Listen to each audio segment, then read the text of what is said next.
Agay! Joanne, kami huwag mo subukan. Putok niya. Hindi ako papayag na kasukunin niyo si Joanne. Ha?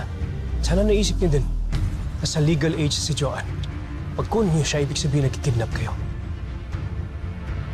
Pipilitin akong arestuhin kayo bilang isang pulis. Sige.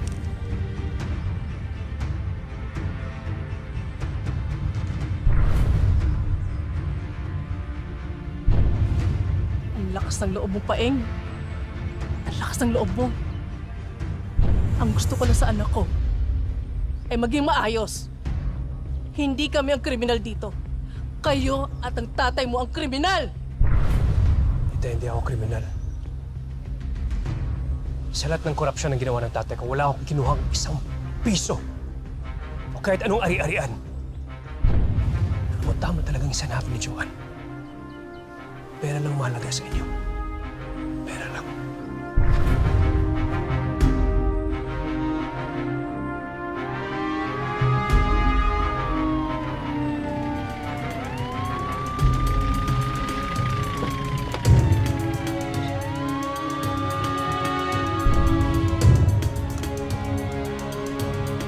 Sir Policarpio, ano nangyayari dito? May tumimbre sa amin mga tindera. Okay na kami dito. Shovel, let's go. Hindi pa tayo tapos, Paeng. Hindi kayo makakasal.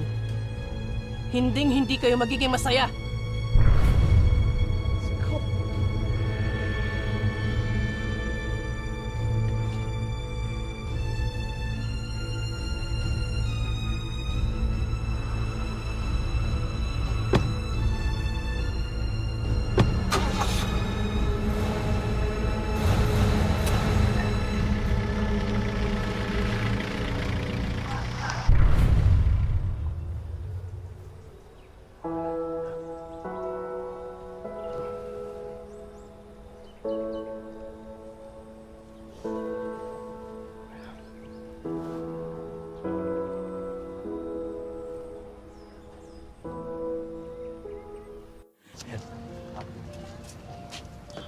Yan, masarap yan. Maraming salamat, ate. Thank you. Salamat. Mahal. Pasensya ka na, naranasan mo itong lahat dahil sa akin, ha?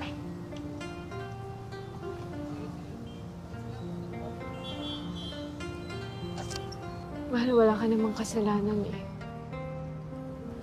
Sa totoo lang, ako yung nahihiya kasi ganun katratuhin ng pamilya ko. Salamat kasi pinagtanggol mo ako sa kanila. Alam mo, wala akong ibang ikasasaya kundi yung makasama lang kita habang buhay.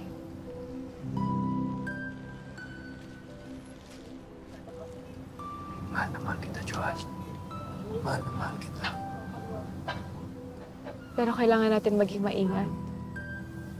Kilala ko sila Mama at si Ayi, Gemma. Hindi sila titigil hanggat hindi nila ako nilalayo sa'yo. Pangako ko sa'yo, pag magpagkasal na tayo, wala na makakahiwalay sa ating dalawa.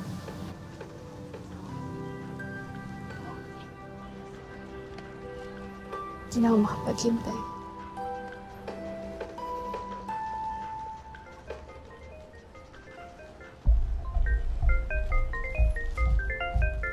Si Chief.